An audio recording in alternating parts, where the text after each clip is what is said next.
To restore your iPod Touch 3rd generation to any iOS version from 3.1.1 through 5.1 and tethered, including some builds of iOS 6, you need these tools. Firstly, you need a 30-pin cable to connect your iPod to your computer. Secondly, you need a Mac running at least OS X 10.11 El Capitan or a Linux computer. Don't quote me on the Mac OS versions, it's not officially listed anywhere on their website, but that's just what I think it is. You should use a computer with USB-A ports if possible because dongles have lower success rates. As Downgrade will not function with Windows, although you can still downgrade your iPod Touch 3rd generation to iOS 4.1 with Windows or Mac OS. The tutorial I will link up here and in this video's description. Thirdly, you need a legacy iOS kit, which I will have a download link for in this video's description. Fourthly, you need not only an iOS 5.1.1 IPSW for its iPod Touch,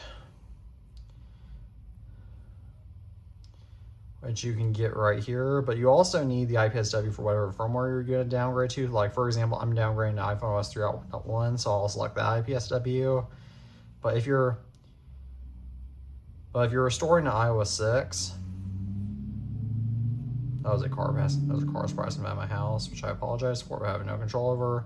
You'll want to download an iPhone 3GS IPSW. And you can also do this in Legacy iOS Kit, but I just prefer to do it externally. Just know that if you're downgrading iOS 4.1, so you simply need the IPSW for 4.1 for the iPod Touch 3rd generation. Please note that if you have any issues, please look them up yourself because I will likely not have a good solution for you if you comment. So the first step is to plug your iPod into your computer, and then from there, go ahead and enter DFU mode. So in order to do is hold the power and home button for 10 seconds, and then hold the home button for 15 seconds or until your computer detects it. So 1, 2, 3, 4, 5, 6, 7, 8, 9, 10. This may take a couple tries.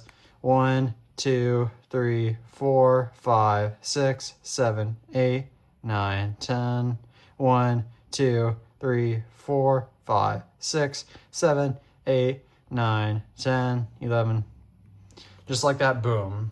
It says it's in recovery mode, it's really in DFU mode. Well, you can go ahead and open up Legacy iOS Kit now. So what you need to do is you need to open up Terminal. Then you need to go into Finder.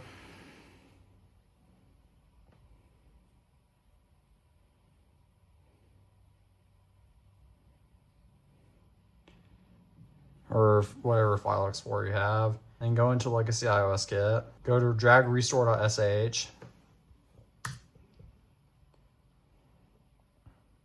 If it asks you to update, go ahead and update Legacy iOS Kit.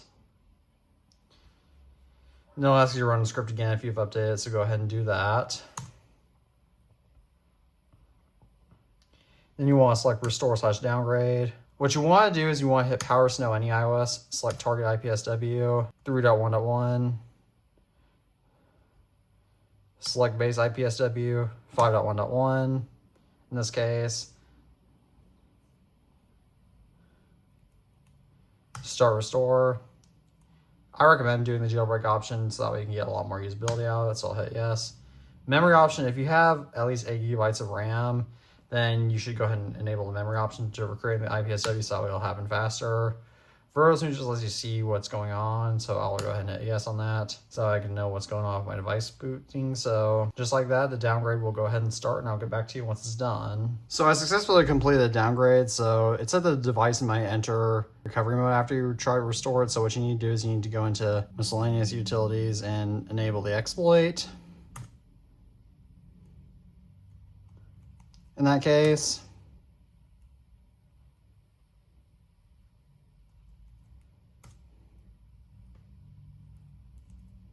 or useful utilities maybe. Yeah, this is how it is. So enable exploit. So I can get the exploit running in. Just as some other things I want to talk about is that because I was restoring this iPod Touch from iOS 6.1, 2, 3, 4, 5, 6, 7, 8, 9, 10. 1, 2, 3, 4, 5, 6. 1, 2, 3, 4, 5, 6, 7, 8, 9, 10. 1, 2, 3, 4, 5, 6, 7, 8, 9.